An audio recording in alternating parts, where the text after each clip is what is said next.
Anybody hear that? Fairly alarmed here.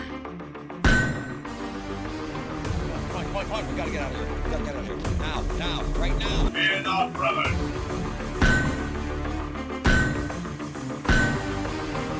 It's time.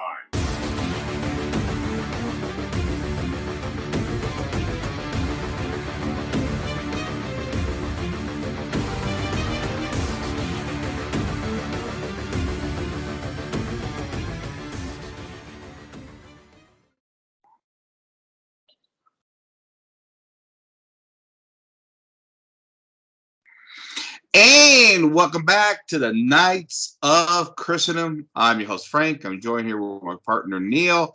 How you doing, buddy? Doing great. Well, thanks for joining me here, Neil. And you listen, the entire Catholic world is on fire right now over this consecration to the Immaculate Heart of Mary that's supposed to happen on the 25th. Catholics scrambling to figure out what it all means. Lots of confusion out there, lots of spinning heads. This is the prophecy of Our Lady. It goes all the way back to Fatima and a few other apparitions where she continued to appear to Sister Lucy, 1929, 1940. There's a whole trail, a whole history here. There's actually a whole science behind the Fatima apparition, the message, the prophecy, and ultimately how it's all played out. And we're all trying to figure it out right now. I know I am.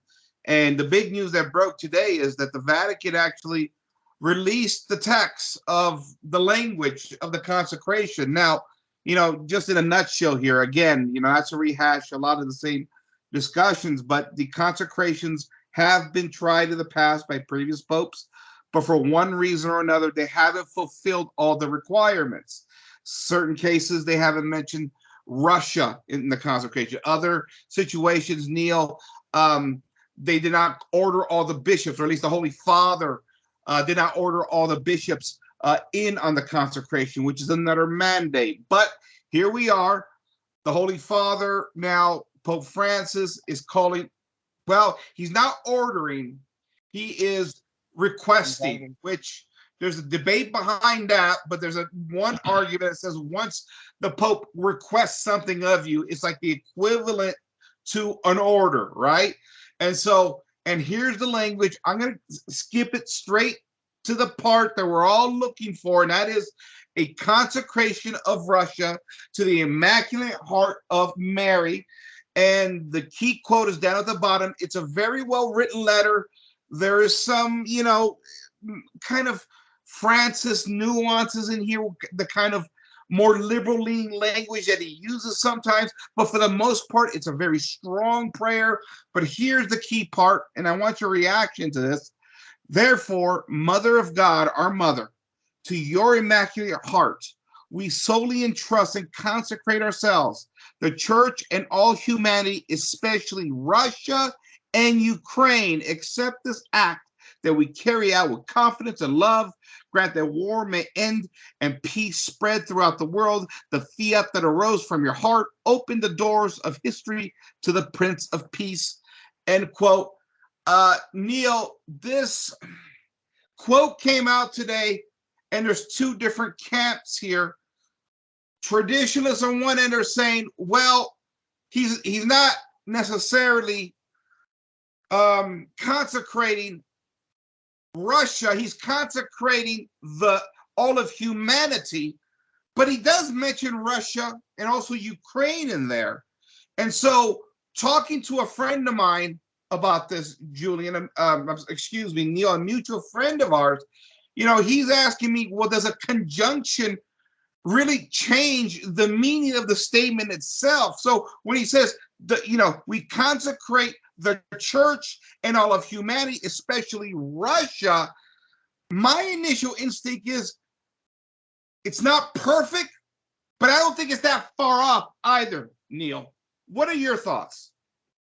Yeah, I'm no Fatima expert to put it lightly, but it makes me concerned that we're adding things to what Our Lady asked for, that we're kind of watering it down in a sense. I don't know if it's going to be accept it or not. The only way I'm going to find out is to see the fruits of it after it happens. But I think you're right that it's not far off, because at the very least he's mentioning Russia, and Ukraine's was part of Russia at the time when the request was made. So I don't know. I'm not holding my breath. I'm kind of what's the word? On edge, I guess, to see how this is going to work out, because it's once again, it's adding something to it. I don't see why they can't just do what was asked for as it was asked for, and that's it. Why do we have to add the humanity in the church, and like, why do we have to do that? Why can't we just do what was asked? What's the big deal? So I don't necessarily like it being this addition. At the same time, I mean, I'm sure there's going to be a lot of grace coming from it as well. Yeah, that's what I'm getting. A lot of trads say we're adding something that wasn't asked for, or it doesn't get straight to the point. I'm trying to look at the positives of this, because we got a world that's gone absolutely mad, right? And we've known this. Yeah. This is all part of the Russia prophecy. I'm trying to look at the bright side here. I think the fact that he mentions Russia, it is to the Immaculate Heart. He has called upon all the bishops. It meets a lot of the conditions. Do I wish it was a straight, direct, let's consecrate Russia and that's it? Yes, I do. But I do believe we may have something here. So I'll leave it at that in that regards. What I'm not liking over this, and again, we can debate the words here, what it actually means, and we'll find out if we get heaven's acceptance of this, just like you said, by judging off the fruit, is really the divisions within the Catholic camp. On one hand, you have the tradition saying this isn't good enough. On the other hand, you have, I guess, the Novus Ordo, the more liberal wing, if you want to call it that, calling out the trads and mocking the trads, say, well, let's just do it. Let's get it over with. And when this doesn't work and Russia isn't converted the next day, we can prove the trads all wrong. And then the trads can make more excuses by saying how it wasn't done right. And I'm just like, I'm looking at both camps, and I'm like, well, we got a strict definition over here. We got mocking on this other side. And these are Catholics that are critiquing and mocking other Catholics. I'm just amazed where we're at, Neil. Yeah, I think that's going to continue. I said that last time we were together, that I feel like it's still going to have that division within the church of those claiming, well, it was done, and the others claiming that it wasn't done.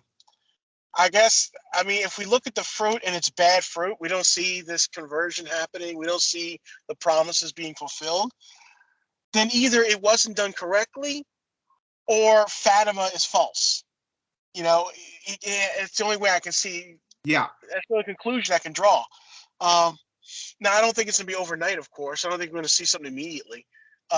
You'd have to give it a certain amount of time to see what's going to happen.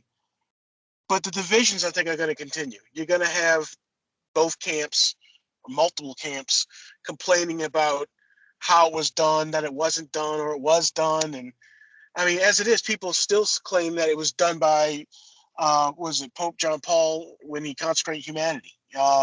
Right. And they say, well, we've been living in a world of peace and this kind of thing for so long, But my argument, of course, is that, well, we're supposed to see conversion, and not conversion to orthodoxy, conversion to the Roman Catholic Church. Agreed. And that has not happened. So what does that say about the request? If it was done, then it's false to me. Yeah. At that point. One of the top scholars that worked over in Fatima, I think he's one of the archivists over there, he was interviewed a few decades back, and he was asked, what does the conversion of Russia mean? And, having access, I believe, to Sister Lucy and all the archives, it basically meant that the Eastern Church would submit themselves to the Pontiff and the Roman Catholic Church. Not that the Eastern Rite would change, they would become, Latin Rite or anything like that, but that they would enter into the church. That's what conversion means ultimately in the end. And I think that's one of the things that's held up a lot of these consecrations is the political nervousness, right? And I think it was, again, I know we had some inside information that when John Paul II was going to do a consecration in 84, he was going to say the name Russia, but some of his political advisors back then, in the midst of the Cold War, and not to offend, again, the Orthodox Church in the midst of this ecumenism that has swept the church since the 1960s, advised him, if you say this, you're going to do this kind of political damage. And that's what a lot of people say, he didn't do it properly. Now, we've had a few other consecrations in the past, but some of the conditions were missing, right? I think Pope Pius XII did it something like in 52, but he did not order all the bishops, right? I think even Pope Paul VI did it in like 70 or 69 or 70, but he didn't fulfill one of the requirements. I forgot what it was. Oh, that's right. I don't think he called Russia out. And so there's all this confusion about what's coming down the pipe, what's supposed to be said. And I think you bring up something interesting, Neil. You say, well, either we need time or it's false. One of the two. I think there's a lot of people in both camps invested in both of those ideas, particularly the idea that it's false. Well, at least the world wants to believe that it's false, right? The outside world, for that matter. But within those Catholic camps, many of them have convinced themselves that it was the Soviet Union that collapsed. John Paul II did it in 84, and by 91, the Berlin Wall is collapsing, Yeah. Well, yeah, but she also called for the conversion of Russia, right? Not just this political thing, not just they turn away from communism and Soviet Russia. That wasn't the only thing she was saying was going to happen. So I feel like that doesn't count in my mind, because I'm going, that could have happened regardless, no matter what. Nations fall all the time. That doesn't necessarily mean it's tied to the promise of Fatima, when she also said it'd be conversion, and that didn't happen. And we look at the errors of Russia have spread throughout the world. So I don't see how that promise was fulfilled. And to the consecration, there's also, I believe, one of the messages was it would be done, but done too late. So it's also possible that. Go ahead. Well, what does late mean? That's my question, right? Yeah. What exactly is late, or too late? So I mean, this consecration could be proper, but still be done late. It's late. Therefore, all right. Now, what does that mean? Now, what consequences are we going to have to that? Yeah, I know.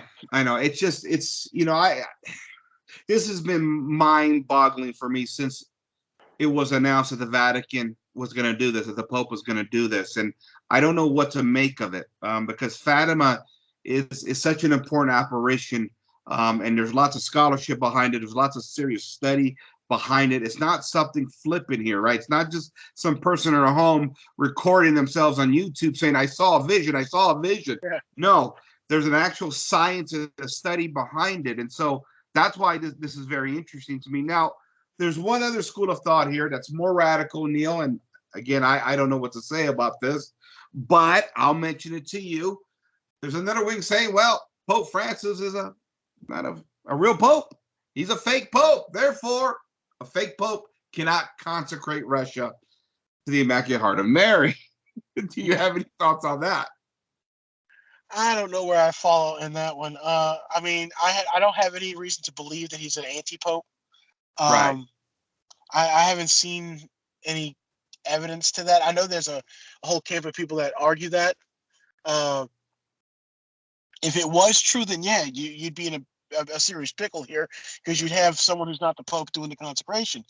That being said, supposedly Pope Benedict is supposed to be doing the consecration along with him in private, but still doing it. So maybe that would count in that case. Right. But I don't know where I fall on that. I mean, I'm open to being convinced, I guess. I'm open to the information. Yeah, I mean, this goes back to the St. Gallian Mafia and the whole conclave and things like that. I don't know. Until I see otherwise, what I see is the physical presence of Pope Francis. That's all I can go by as a lay Catholic. Yeah. I don't have the authority to make that judgment, whether the real Pope is Francis or whether it's Benedict. I can't make that distinction. All I can do is go with my eyes and my ears, and I choose for now to believe that Pope Francis is the legitimate pope, and I'm hoping for the best. I like the language. Is it perfect? No, but I think I like the language. If all the bishops come in, I'm hopeful, because Lord knows we need this consecration. We need something to change, Neil. I mean, there is a dark cloud over civilization. Again, we've talked about it many times in here at the Knights of Christendom, how just everything has gone nutty at this point in time. I know more and more people, average people, are becoming dispirited by what appears of all these wicked demons all around us within governments and culture and corporations and really all the institutions. Anything that we understand to be right and wrong or good and evil from a traditional standpoint has been trounced upon. It's almost as if God, good Lord, where are you? Come save us. We're there. And that's why I'm choosing to believe that we're going to get this thing done properly, Neil. Yeah, I mean, I certainly hope so, because we're living in an age of religious indifferentism that is just nuts. I mean, and something has to give. I mean, we've been living in what I believe is an age of apostasy, and the only answer I can think of is from heaven itself to deal with this, because I don't know what we can do as people to fix what's going on in the world. So I'm hopeful. I really do hope that this is what's called for and that it's going to be fulfilled the way it's supposed to be fulfilled. I agree with you. I don't think there's a human solution to this. I definitely don't think there's a political solution to this. The culture is a mess. The family is in a complete state of desolation at this point in history. And so that's what makes it tough. And what is interesting, speaking of Fatima in that same context, is you shared with me today a video, or at least a podcast, of Glenn Beck. Now, Glenn Beck, we've talked about Mr. Beck here a lot in the past. We have our problems with Mr. Beck and some of the ideas that he believes in. I don't despise Mr. Beck. I think he's a decent human being. I think he means well. I just think he errs a lot because he's embraced a lot of these classical liberal ideas, and I believe classical liberal ideas that have led us to the point of this apostasy and this chaotic time we're living in. But that's for another time. But that audio you sent me today, he does mention Fatima there a little bit. Now, Mr. Beck is interesting. I know he's had a turbulent past when he was a young man, broken families, some tragedies. He came from, I guess, what was a nominal Catholic family is what I'm thinking, something to that degree, but it was a turbulent past. And so that Catholicism within his family broke down. But he did start to talk about Fatima a little bit today, because he said that when he was a young boy, they used to watch some of the stories of the saints. Now, Mr. Beck now, I believe, is a Mormon, but he really doesn't know his Catholicism very well anymore. That's what happens when you abandon the church, right? And you embrace another heretical belief. What did you think about his exchange on Fatima today? I think it was very weak, very kind of misinformed, because he was saying, no, it's like 5 or 6 secrets. No, there was only 3. Yeah. So he seems uninformed on the topic. So it was, I don't know, I felt kind of cringy when he mentioned it. And he also kind of puts in this kind of religious indifferentism into it. Well, as long as someone's calling out to, I don't care what religion, as long as any religion is calling out to God, Well, I'm sorry, Beck, but it doesn't work that way. Jesus Christ founded a religion, a specific religion. He doesn't call us to just any God, any religion. So, I mean, but at least he admits that he's ignorant on that topic. So that's what I thought of it. I thought it was kind of weak, the way he was bringing it up. Yeah, I think he's just ignorant. I think he's ignorant, but I think he's sincere in a lot of his own ways. I will say that. I think he wants to believe in a God. I listened to his conversion story of why he joined the Mormon Church. It's right on YouTube. Anybody can find it. He sounds like a very sincere man. And I'll take him at his word in regards to at least he's searching for God in the way he wants to search for God. But see, that's exactly the problem is that it's a religious belief sort of mired in indifferentism, right? Which is a massive problem in America in general. But being in the classical liberal mindset that Glenn Beck is, you can understand why he's accepted indifferentism, because as Americans, we've accepted indifferentism as dictated by the Constitution of the United States, by the concept of religious liberty. And no, I don't believe that the First Amendment in regards to, again, the right to religious liberty is a conscience clause. I don't believe that, because we saw the fruits of American religious liberty within the first generation after the enshrinement of the Constitution, of all these new and improved Protestant sects that continue to pop up and splinter and pop up and splinter, to really the mishmash of religious identity in America that makes absolutely no sense. Absolute doctrinal anarchy within, I guess, American Christianity, if you want to call it that. But the way I look at Mr. Beck, Neil, I think he's very symptomatic of a lot of classical liberal Americans. He comes from an ancestral roots. His ancestral roots are from Catholic families, but Catholic families that were either consumed by disorder or lost the faith, or both. And I've seen this in a lot of American conservatives. Historically, traditionally, ancestrally, they are Catholics, but because somehow through that disorder and that apostasy, they lost that faith, Mr. Beck has turned to other alternatives, such as Americanism and the worship of post-Enlightenment politics as a god in many respects.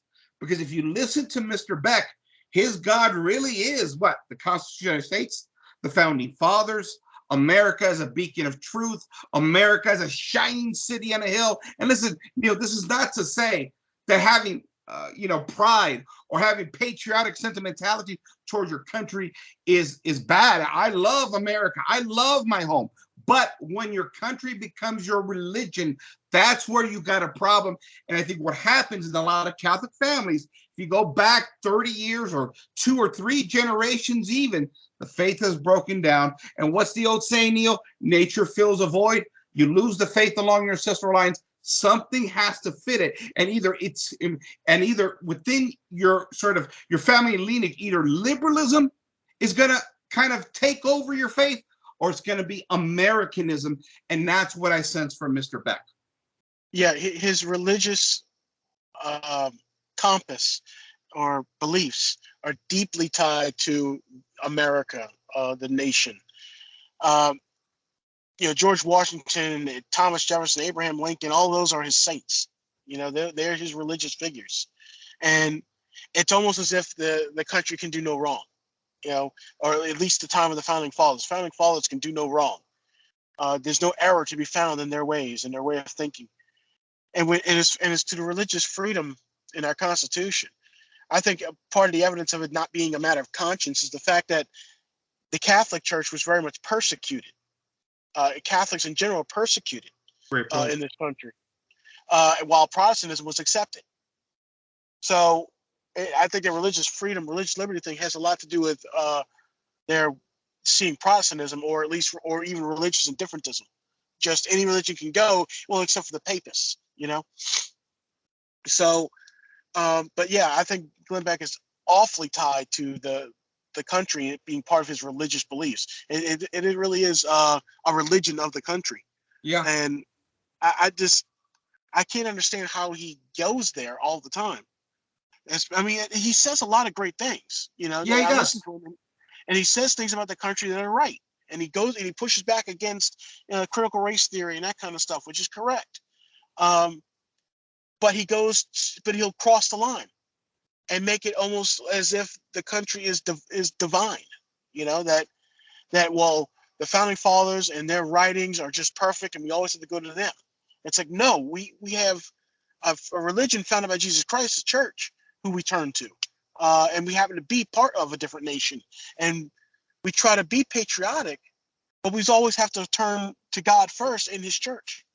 Right. Yeah, and that's the thing about it, is that's what's strange to me with Mr. Beck. And I listen. I said it once. I'll say it again. I think The moment those Catholic immigrants, whether they're from Italy or Ireland or Germany or Portugal, wherever they came from, Spain, the moment they got off the boat, America being inherently a Freemasonic, Protestant slash liberal nation, eventually the Catholic faith has to go with it, and liberalism really assumes everybody's identity. And I think there's probably pretty good evidence to suggest that the longer your family line has been here, the more likely you are to apostatize. For myself, I'm first generation. My parents were born and raised on the island, and so we brought that faith with us from that Sicilian island. But those Italians, right, that came in the 1880s or 1920s, those Italians, in many respects, not only don't speak the language anymore, don't really understand the culture other than some, some of the foods and things like that.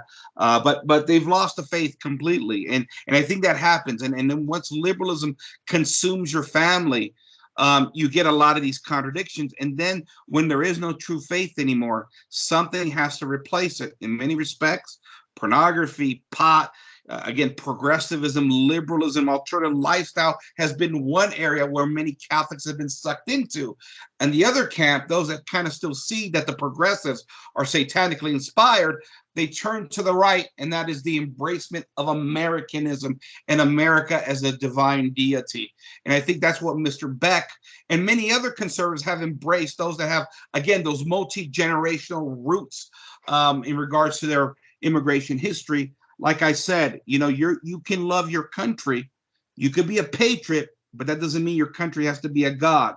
And that's where oftentimes you cross the line. But what I will say about Mr. Beck, when he did address this Fatima issue today, you know what? I give him this much credit.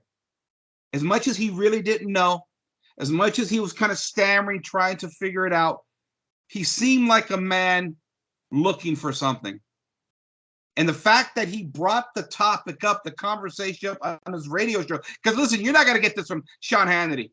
You're never going to get it from Rush Limbaugh or Mark Levin or even Ben Shapiro, for crying out loud. Mm-hmm. I give him credit for, as much as he mangled through it, for at least bringing it up because he remembered it as a kid. Neil, your final thoughts? Yeah, at least he mentioned it. At least he brought it up, and it did get some airtime. So that is a positive. And as far as the consecration itself, I remain hopeful. I don't want to be a negative Nancy here and constantly down it. I'm just praying to God that they do it correctly, that it's accepted, and that we'll see good fruits from it. Yep, I agree with you. I know here where I live, Blessed Sacrament is tomorrow for us. I'm going to be going and sitting with our Lord in front of the Blessed Sacrament. I'm going to be praying the rosaries all week. We just got done with our novena with St. Joseph, our 9-day novena, where we pray the Josary. Guys, check out the Josary. Scott Hahn does one right on YouTube. Beautifully done to honor the great, Father of Jesus. But I'm going to be praying. Listen, I'm going to choose to remain hopeful.